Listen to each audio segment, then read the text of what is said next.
my mom used to say this to me when I was younger, and it would kind of like frustrate me. I was obviously like a teen, an angsty teen, but she would say, you can't be everything to everyone. And what she would mean is I always wanted to be at like every party and every, event and at my friend's house every time they were hanging out. And she was just like, you can't be everything to everyone. You have to take care of yourself first.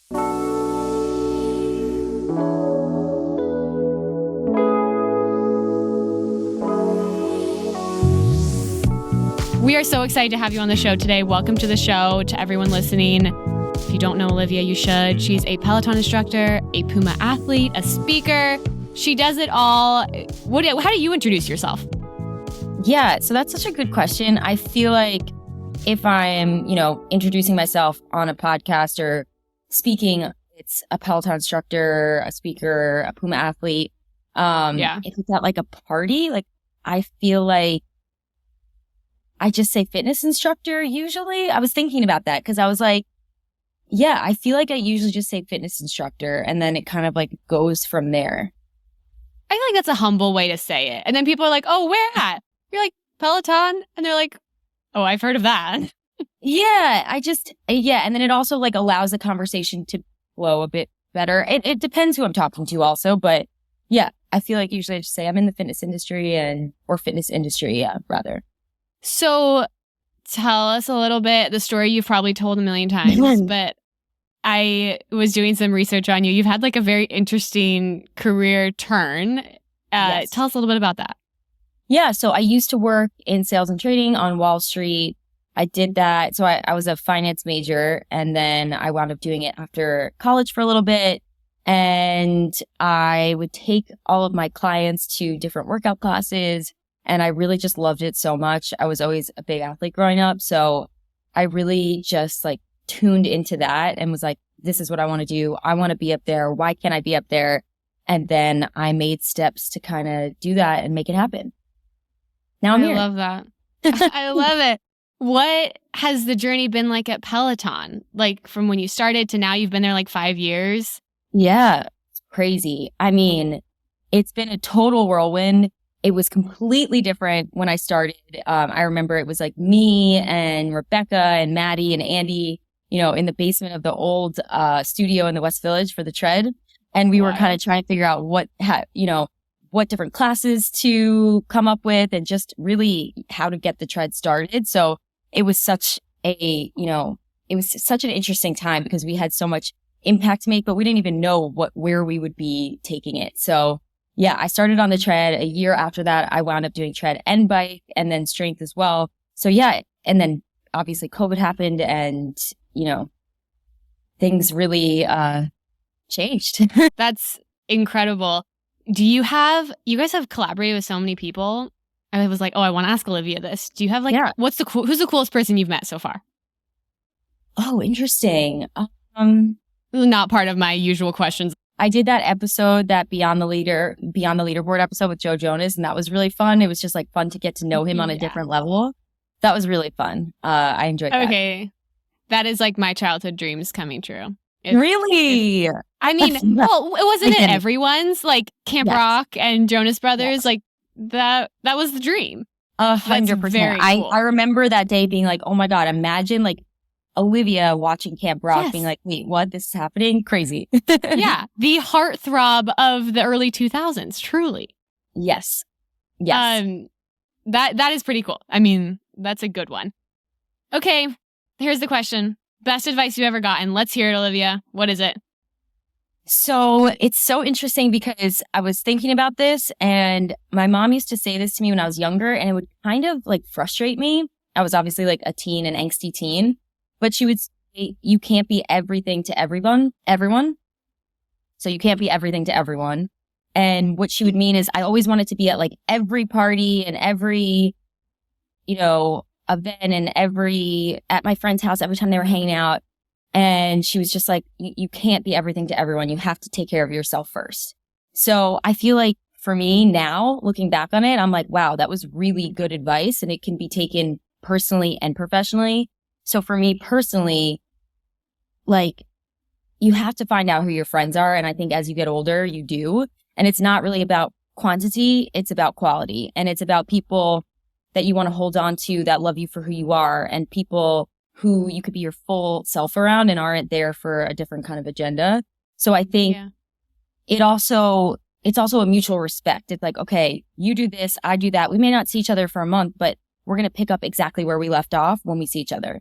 So I think that is how it kind of plays out in my personal life. And then for work, being a Peloton instructor, you know, where your success is kind of based on how many people you are liked, you know, like you and are inspired by you. You know, it's easy to get lost in that space of trying to please everyone. And when you're there, you can definitely lose yourself. And it's happened to me before where I'm just like, I don't want to, you know, say anything that somebody else isn't going to like and things like that. So I've learned it's so much more important and impactful, you know, when I'm just myself. And although I may not be everyone's cup of tea, I'm building a community of people who get me and I get them. So another way to kind of put, and I remember, I forget who said it, and I'm sure you've heard it before, but you could be the ripest, juiciest peach in the world, and there's always going to be someone who hates peaches. Hates peaches. Dita Von Teese. That's who said that. And that is one of my favorite quotes. Dita Von Teese, I think. Oh my gosh. Okay. I could be totally wrong on that, but I feel like I've reread that quote and that's the name I see under it. I love that quote. And it's funny you mention like the fact that your job really is based on like people liking you and enjoying your classes. Cause I think that a lot when I'm taking Peloton rides. Like I feel like all the instructors, they all have something interesting to bring, something unique. But sometimes I feel bad. I'm like, wait, why did this class get so many more views than that class? Like that class was so good. And does that person feel bad? That like that is hard to navigate. Yeah, I think it's kind of, you have to really bring in the beginning of working there or, you know, in the industry, you get caught up in that. And then you're just like, okay, this is me. And like, let me find people who like me and are inspired by me. And that's like, that's your purpose. Those are your people that you're like, okay, I'm waking up and I'm showing up because I know they're relying on me.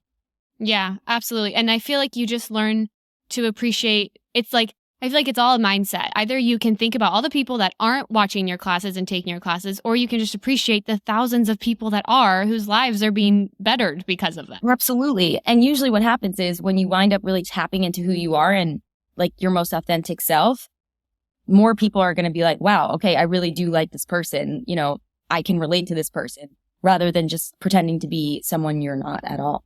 You know? Absolutely. There's something so contagious about someone who is just genuinely themselves, no matter who they're around, no matter what kind of attraction that will or will not bring. I completely agree. And I know it's really hard too. Like for people who are listening who are like, well, sometimes I don't know someone and I don't feel comfortable. Like I totally get that. Yeah. And I think that I have that too. Like I remember I was speaking to someone and they're like, I could just tell like once you let your guard down, you let your guard down, but like it takes a little bit to get there. And it's not that easy to just drop all the walls and things that, you know, have been built over the years of our lives, you know? But yeah, changing perspective can definitely help with that. Absolutely. Yeah. People make it sound like just be yourself. It is. Yes. It's so much more complicated. We all put on like a face at the beginning. That's also just like politeness sometimes. Absolutely. You're not going to act the same around someone you just met as someone you've known forever. Totally. But there's a way, I think, to find that authenticity even with like strangers. And I think maybe as you get older, that's just something you develop as like an attribute maybe. Yeah. And you stop caring as much about like every little thing. You know, obviously, like for me at least, I'm like, I want to be a good person and always do the right thing and all that stuff. But if I'm doing that, then I'm, you know, the rest is out of my hands. Yes. Nothing more you can do. I completely agree. I found your journey to Peloton just so interesting. Like the stock market is clearly not very similar in any way, shape, or form. No, and I'm sure that was accompanied by a lot of hardship. And everyone in their lives has gone through things that have just like really broken them down. I'm wondering what the best lesson is that you've learned from like a really tough time in your life. During that time, I just remember it's almost like a blur because I feel like I love my parents, but obviously they were like, what are you doing? You know, like we just, you know, and I just kind of put my head down and went and just went and went and went. And I think that what it taught me was like I was compartmentalizing everything and just doing everything. And I wasn't living in the moment. I was just going, going, going. And that led to me feeling lost and like I didn't know who I was and being burnt out. So I feel like that was a big lesson of like, okay, like it's okay to like feel all of these like emotions. And I think I was just feeling overwhelmed and like out of my element and just, you know, in a space I've never been in before. I was nervous. And I think that that's really what it taught me is to like slow down, like find somebody to talk to if you need to talk to somebody and don't just live life going through the motions and trying to do the most at once because like you're going to crash. Absolutely. Yeah. This might have not been part of your thought process, but there also is definitely, there's like, oh my gosh, like you're working on Wall Street. Like there's this allure to it. Like, Yes. Wow, you really made it big. And then to go from that to like, actually, I'm going to become a fitness instructor. Like, was there just so much judgment that you had to deal with? Yes, for sure. I think once again, like people were like, without saying, what are you doing? Their inflection or the way they said it or the way they asked the question said it all. And again, like instead of talking about that with somebody who I could trust or even a therapist, like I feel like everybody should have somebody who's not, you know, who doesn't have any sort of, you know, bias or whatever. I just kind of plowed through it and didn't pay any mind, but it definitely was affecting me, you know, looking back. For sure. Yeah. What advice would you give to someone who might be at a stable, like great job, but it's not something they're passionate about? They don't love it. They want to switch. What would you tell them? Yeah, I think it's important to make sure you're doing, I think at the end of the day, like a job is always going to be a job. You're always going to find things about your job that you don't like, no matter where you are. The problem is for me, or what I think is when you're waking up on like, if you work a Monday through Friday, 9 to 5, if you're waking up on Sunday, like so anxious and nervous about going to work that you're crying and like not well, I think that's where the problem is. And that's when you have to be like, okay, what don't I like about what I'm doing? What do I love to do? Is this something that I could turn into a career? And how am I going to get there? I always think that there should be some sort of plan because if you just jump, like, you're going to be so stressed out. And if you don't have a plan, I'm just, that's how I am. I need a plan. Yeah. So for me, like, I didn't just say, oh, I want to do this. Like I went to hundreds of different classes. I practiced by myself in my apartment. Like, what would I say? What would I wear? I really took all of the steps that I felt I needed to feel ready and I really empowered myself to make that choice. I didn't have the, support of other people around me. So I needed to be that support for myself and feel confident in that. Yeah, which pushes you in ways that I think like can't be mirrored really when you just have no one to rely on but yourself. And right. Also it's just interesting because those were all the things that like no one was seeing. Like to everyone else, it's like, wow, she left her job to go pursue like being a fitness instructor. But here you had done so much research and put so much thought into it. Mm-hmm. And I really did. Yeah. Looking back, I was like I lived and breathed it truly. I think that applies to a lot of people. Like a lot of people don't see the behind the scenes and they just think like, wow, you got super lucky to become a Peloton instructor and to get to this point in your career. And very few, if not maybe no one gets lucky. It's like there's so much work behind it.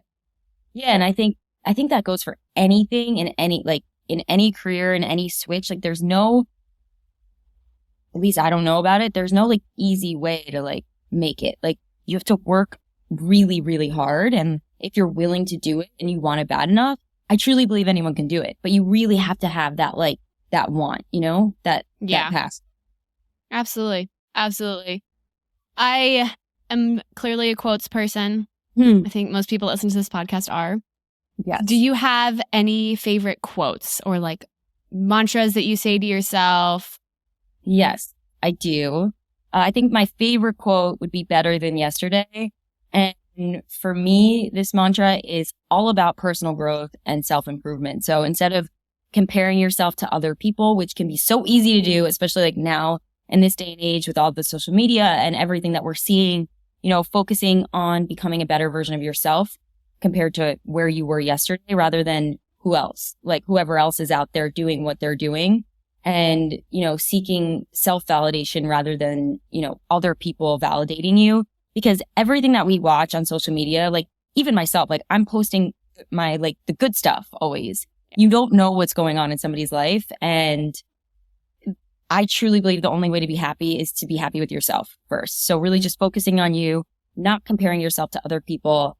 And yeah, that's how I try to live my life. I love that. I have interviewed a good amount of Peloton instructors on this show, and it's so fascinating because I feel like that's an underlying theme that is probably like a big attribute of people who are like very driven, and especially like you guys clearly have so much like self-restraint, and just like you got to a level of fitness that a lot of people will not by pushing yourselves really hard. And I think like a key of that is like, I think it was Hannah Frankson who said, staying in your lane. And like your quote just reminded me of that. Like really having to just focus on yourself, because there will always be someone better than you. There will always be someone more fit than you. But like we were talking about at the beginning, you have to just like focus on how good you can be. Like there's no other way. Totally. And like you may think someone is fitter than you or smarter than you or prettier than you and they have it all figured out, but you have no idea what's actually going on in their life. So that's like another thing. Like I feel like I've really been working on patience and compassion, because you just really don't know what somebody else is going through. So again, focusing on yourself, focusing on being the best version of you, better than yesterday. That's really just like, I try to block everything out and kind of keep those blinders on. Otherwise, like the noise just crowds and it's hard to get away from it. Yeah, I love that. I think that's beautiful advice and a beautiful quote. Do you have any least favorite advice or least favorite quotes that you've heard? I don't know if it's more of a quote, but I feel like growing up, it was sort of like, all right, fit in, do these steps, follow the path, and like, you'll be good. And I think general society kind of gives that message when you're growing up, and going outside of the box and doing things that other people aren't doing isn't encouraged. So I think that was the worst advice for me, because that kind of always got in my way of like, okay, but you can't do that because you're supposed to do this and then do that and then do that. And then maybe you could figure something else out, but you have to do 1, 2, and 3 first.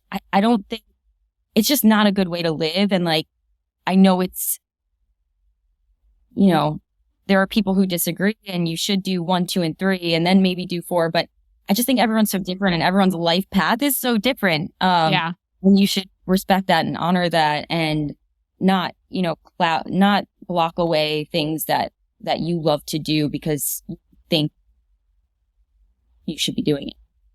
Yeah, they don't fit the timeline. Yeah, yes, they don't fit the mold. Whole timeline thing. Like, have a kid. I remember when I was in like high school, I was like, I'm gonna have 5 kids by the time I'm 30.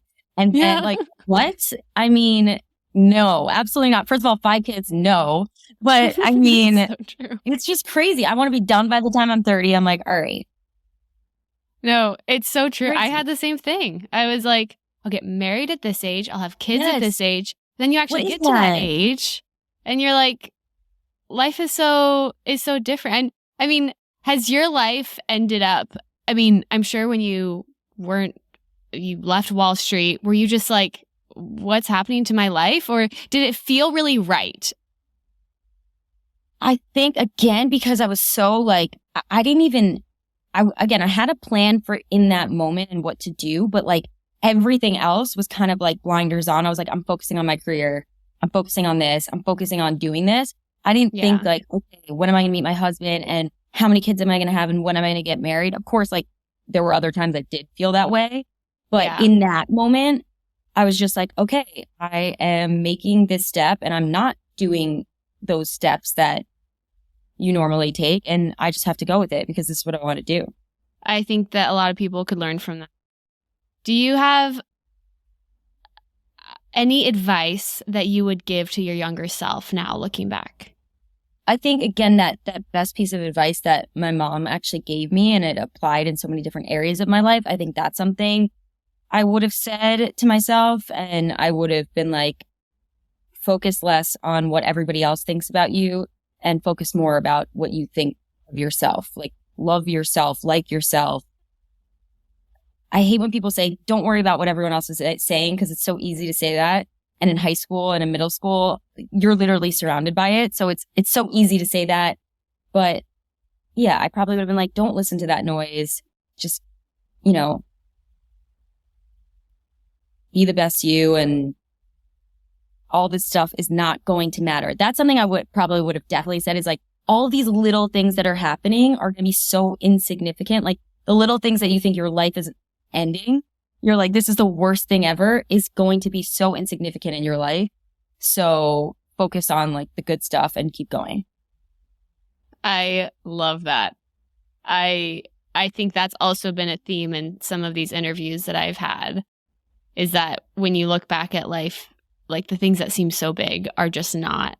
And yes. I think we lose track of that a lot. Totally. Like these even things that happened 5 years ago that I'm like, oh my gosh, that was in the moment, it was like the worst thing that could happen. You look back and you're like, okay, well, that A taught me a lesson, and B, I don't even speak to that person anymore. So it's insignificant, you know? It's true. It's true. Okay, last question, but you are like the ultimate hype woman. You know how to motivate. So this is like purely fitness / health / wellness based, but someone is in a rut with their fitness, with their health. They don't know where to start. What are you telling them? I always say, just start, just show up. And that's always the hardest part, at least for me. Even now, the hardest part for me is like putting my shoes on and like stepping on the treadmill or clipping into the bike. Once you're there, it's like, focus on you, like really just be there, be present, trust the process, trust that it's a journey, and allow yourself to enjoy it because it's yours. And literally the opportunities are endless if you just allow yourself to be there. So get out of your head, get into the moment, and just enjoy it. You couldn't have finished it off in a better way. Olivia, thank you so much for joining us. You clearly did not disappoint. Hype woman on camera, off camera, on the bike, on the tread, everywhere. Tell us where we can go to follow you, to keep up with everything that you're doing. Thank you. And thanks, Christy, for having me. It was a lot of fun. I'm so glad we got to meet. I know. This has been fun. And I'm Olivia Amato on Instagram and Olivia Amato NYC on TikTok and Twitter. And you can also take bike, tread, and strength classes with me on the Peloton app. I love it. Everyone, if you need just a little pick-me-up in your day, go take one of Olivia's classes. Thank you so much for joining us. And to all of our listeners, thank you for tuning in to The Shift.